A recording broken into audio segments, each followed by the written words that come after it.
Welcome to Mindspeak on Herald Global. I am Saimik Sen. Joining us today, a very popular singer and composer, Mr. Sukhbir Singh, often known as the Prince of Bhangra. He is famous for his iconic style and evergreen hits like Ish Tera Tarpave. First of all, thank you so much for taking out this time for us. Welcome to Herald Global. Thank you very much. It's my pleasure. Thank you so much, Saimik. Okay, so let me begin by asking you, growing up in Nairobi, how did you pick up Bhangra as a music form? I think Bhangra came naturally being Punjabi and growing up in a Punjabi household. A lot of Punjabi music was being played, and we were exposed to our culture, our language, our music. And we spoke Punjabi at home and amongst all our friends. So it was a very natural transition. There was no effort in getting to like Punjabi music. And when I started composing music, so the first compositions were all Punjabi, naturally. Sure. That's how it went. Okay. So your first album, New Style, was recorded in Dubai. Okay, and it gave you immense fame and accolades. So how did that happen to you? Punjabi Monday, there was a small story behind that. Sure, I please. did not start out it to be a purely Punjabi album. There's only one Punjabi song in the whole album, New Styling.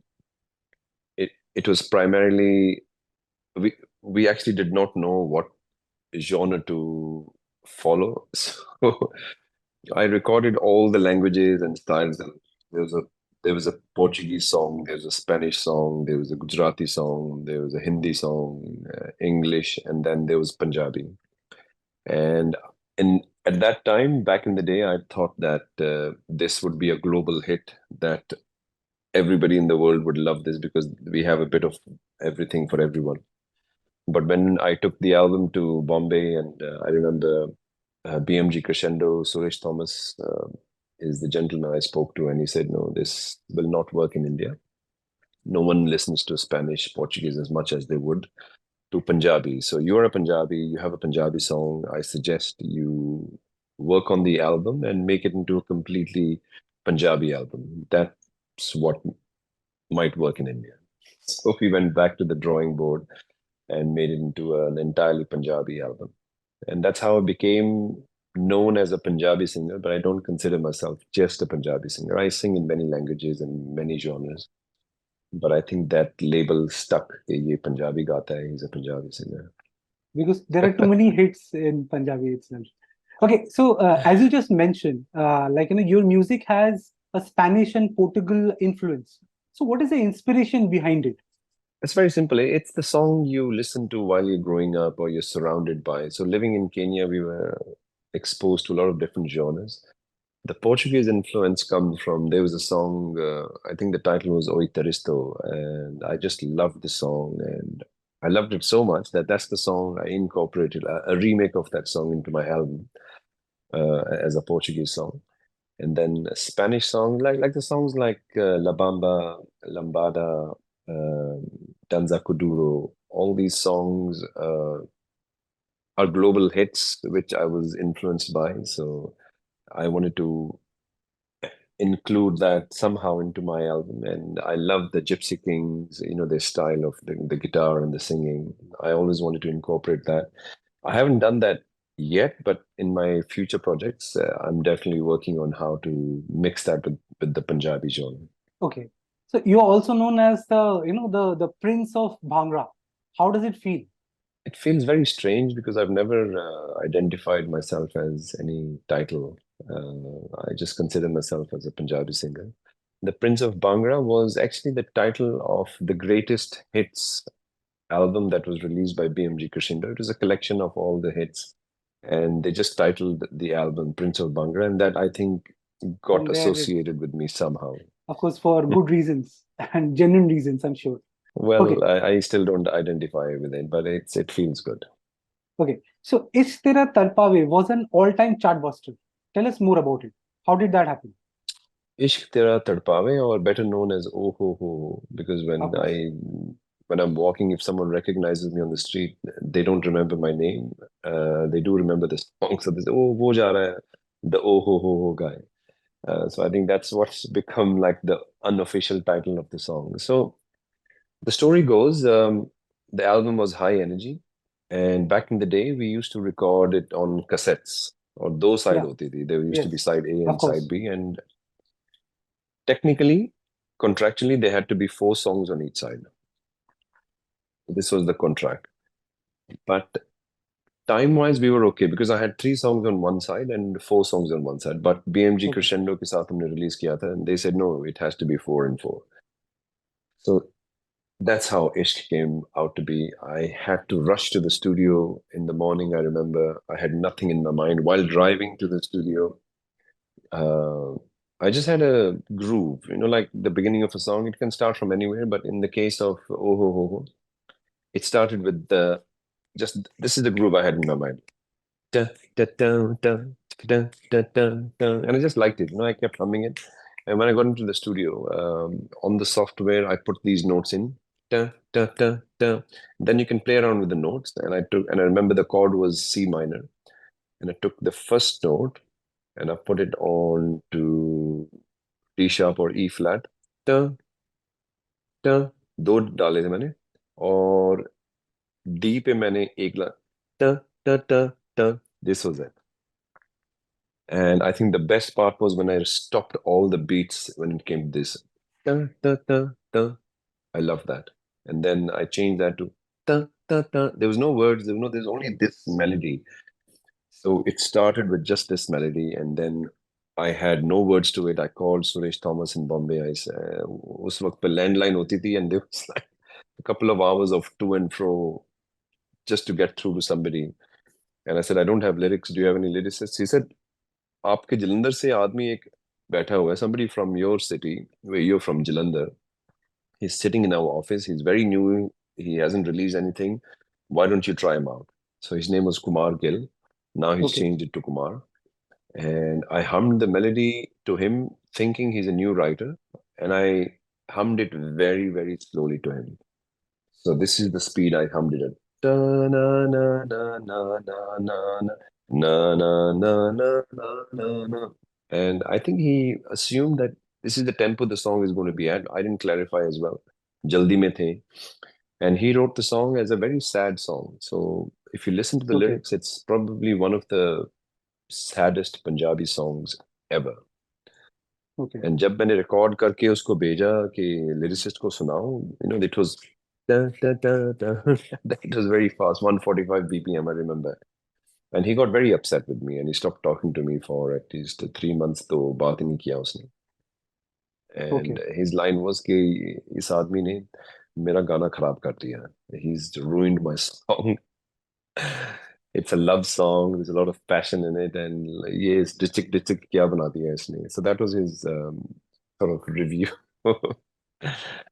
And then finally, when he heard the song, uh, when he heard that the song is on the Indian charts, it's come to number 1. Then he called me, and he couldn't believe it. A sad song could be made in this manner as well. But the truth of the matter is that I was in a rush and I didn't give a lot of thought to the content of the lyrics. I just thought the meter fit in very well with what I was composing. So I just left it at that. So that's like how the story went. Pure genius. Okay, so you recently collaborated with Salman Khan for Kisi Ki Bhai, Kisi Ki Jaan. So how was the experience been like? So this has probably been one of the best experiences with Bollywood that I've had because I didn't expect Salman to be so proactive when it comes to songs, the music. I remember meeting him at an awards function last year in Abu Dhabi, and that's where he approached me. I was there, Guru was there as well, Honey Singh was there as well. I think Jassi was there as well, and I think he had asked everybody for a song because he was looking for a Punjabi song. So he came to me and he said, "Bro, do you have anything Punjabi, just your style?" I said, "Sure, I have a couple of songs."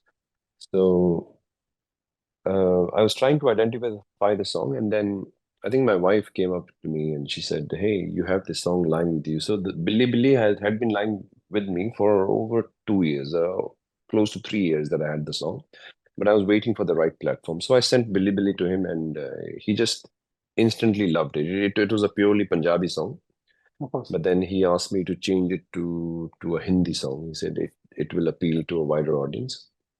And I think I kind of resisted that in the beginning because I wanted some element of Punjabi. So we agreed that the choruses will remain Punjabi, but the rest of the song will do Hindi Punjabi mix.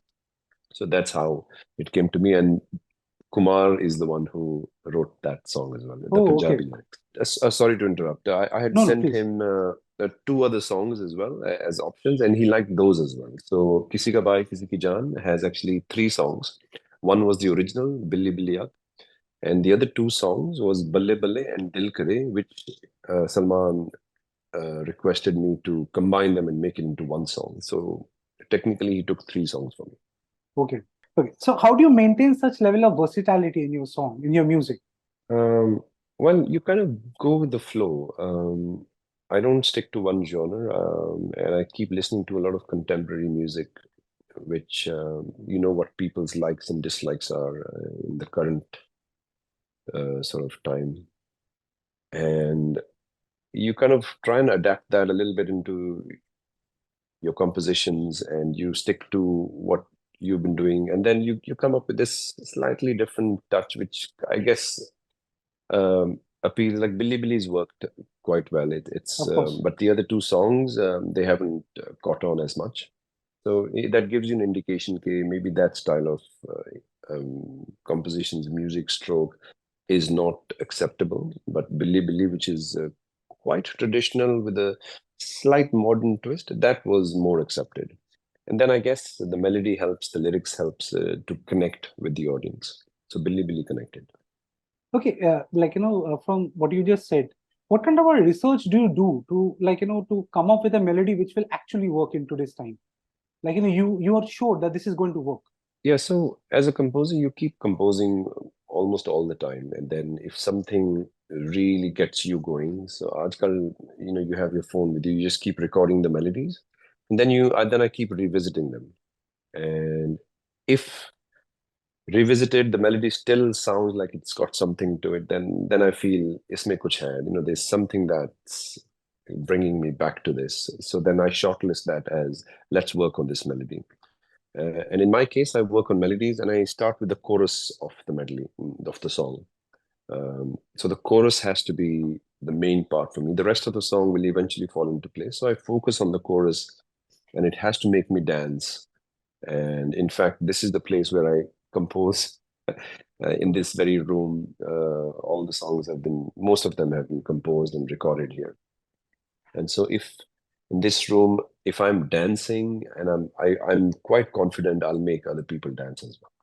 Okay. So you did Dil Lagana from Dhoom 2. How did that happen to you?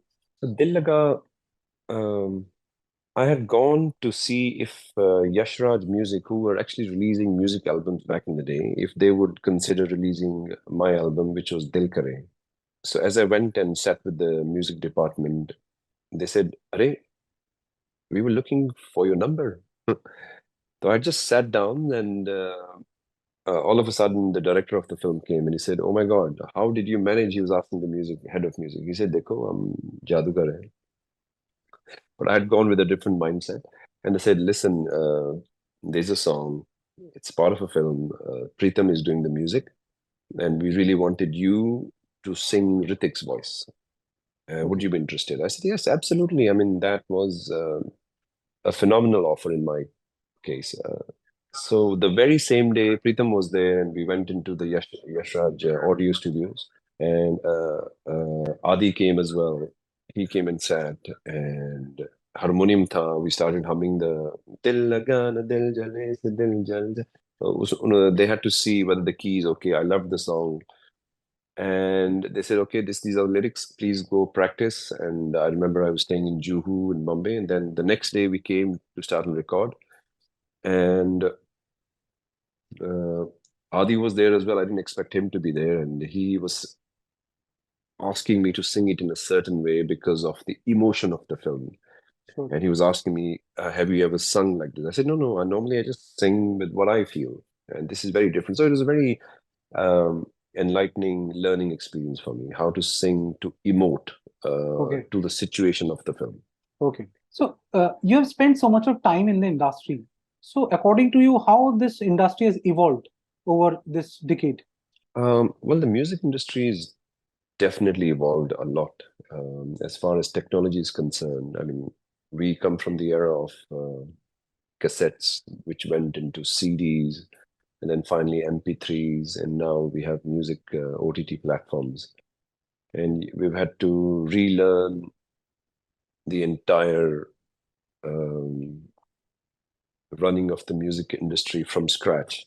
And it's Sure. been very interesting. I think this is the best time to be a musician or a creative person because you have everything at your fingertips. You can access True. any data, where your music is streaming, the gender of the age of your fans, everything that you need to know. And now you could even determine where you should go and do a concert. For example, if California is one of the streaming regions you're looking at, it makes more sense for me to have a concert in Los Angeles as opposed to San Francisco, because here we have 30,000 streams and San Francisco is about 2,000 streams. So it makes more sense. So I mean, this is so amazingly nice. I can't tell you. I mean, I love being in this era of music. So that's one thing. And then the other thing that's changed is there's no physical meetings taking place anymore. I mean, Hmm. now, back in the day, I had to fly to Bombay, sit with the music department, sit with everybody. And now it's all happening while I'm sitting in the comfort of this True. room. In fact, a lot more is happening now than back in the day. I think it was very slow, and we had to work on 8 songs to complete one album. And nowadays, we're just focusing on the one song. एक गाना बनाओ, पूरा focus उसमें लगाओ, and then you release that song. Sure. I think the OTT has changed the game in terms of creating, a lot of opportunities. What do you say about it in terms of music? Absolutely, absolutely. Now, back in the day, you probably heard of, if we talk about playback singers, you could probably count them on one or two hands, Sure. and that's about it. It doesn't go to say that that's the only amount of singers we had in the entire population of India. Um, when the pop industry exploded, I being one of them, there was the Lale Mendi, then Mika Singh came, there was Shan. Even those you could count on probably both your hands. But there were hundreds and thousands of singers, if you're just talking about singers. And now all of a sudden, you see all these reality shows where you see little kids singing. You have adults, you have teenagers, and they have amazing talent, unbelievably great talent. That has always been there. It's just that they didn't have this avenue, this platform to express themselves or their talent. And now, thanks to all these OTT platforms, to YouTube, I keep browsing YouTube for random singers, and they have some amazing voices. And now they have the equal opportunity as you or me or anybody else would have to release a song sitting from the comfort of their homes. I think that has changed the game. You're very right there. Yeah. So, what is your take on the contemporary Punjabi folk music? So music in general has been evolving since music itself. It starts off with one genre, and then as you get exposed to different genres, you want to experiment. The Beatles, for example, they were very experimental in what they did in the recording techniques, and hence it was a new sound. Everyone loved what they did, and that practice continues to this date. So Punjabi, जिसको हम hate Punjabi music बोलते हैं, that is still there in Punjab, and I get to listen to a lot of it. And then you have singers like Sidhu Moosewala, whose singing style is very thick, but the music element is very R&B, it's very American, it's very Western, and that has been very well accepted by the youth. Yeah. Then you have singers like AP Dillon, we have Shub. So I'm a big fan of all these singers and the music, and we still get to learn a lot from them as to what is working now, what is acceptable. So, so we still have both these genres working hand in hand. Like if you listen to my Billi Billi Akh, it's a very traditional Punjabi song, and it kind of worked. So it goes to show that True. at the end of the day, a good song is a good song, regardless of the genre you place it in. Sure. So, how was the experience of associating with Arjun for the blockbuster hit Nachti? So I was a big fan of Arjun. The first I heard of him was when he had done a song, Tenu Suit Suit Karda with Guru Randhawa. Yes. And I really loved his singing style. So I connected with him through Guru, and he was very keen to work together. And we had not met, so we just worked over WhatsApp and other communication communicating platforms. So I sent him the track. He loved it. He recorded the rap and he sent it. I loved it. There was actually no changes I had to make because it was just perfect. And so we met on the day of the shoot in London, and that's when I met him. I met his wife, who very unfortunately, I think later on passed away. Okay. But the experience of working with Arjun has been one of the nicest ones. Okay. Who are your music inspirations? So I've been inspired by a lot of different genres, so to speak, from Ustad Nusrat Fateh Ali Khan, the great Qawwal, and we have Malkeet Singh from the UK. We have most of the UK-based bands were a huge inspiration to me because growing up, this is the music we were exposed to. So there was Alap to start with, then there was DCS, then Malkeet Singh, as I mentioned. Sure. And then there was Sahotas. So these are the Indian bands. Then Michael Jackson, Bob Marley, and we Of were course. exposed to Those are classics. the Beatles music. Then there was the Bee Gees. We had ABBA, and the local Kenyan bands. So a lot of African music as well. Okay. So, lastly, what would be your advice to the aspiring singers? I think, like I mentioned earlier, this is the best time to be a musician or a creative person. Just learn the entire business side of things as well, because just the creative side is great, but if you learn rather than depending on anybody, it will really help you a lot to release your song, to market your song, how to get the best out of the available resources that we have. So rather than just being a singer, be a singer and be a business person as well, and then let that go in hand. Learn the system as we are learning as well. Okay, Gana banana to both. It's very easy to make a song. It can be done within a day or a couple of hours. But how to get that song out and get everybody to listen to it is the challenging part. Okay. Thank you so much, Mr. Singh. It was lovely talking to you. Thank you so much. I wish you all the best. Same here, Saimik. It's been a pleasure. Thank you so much.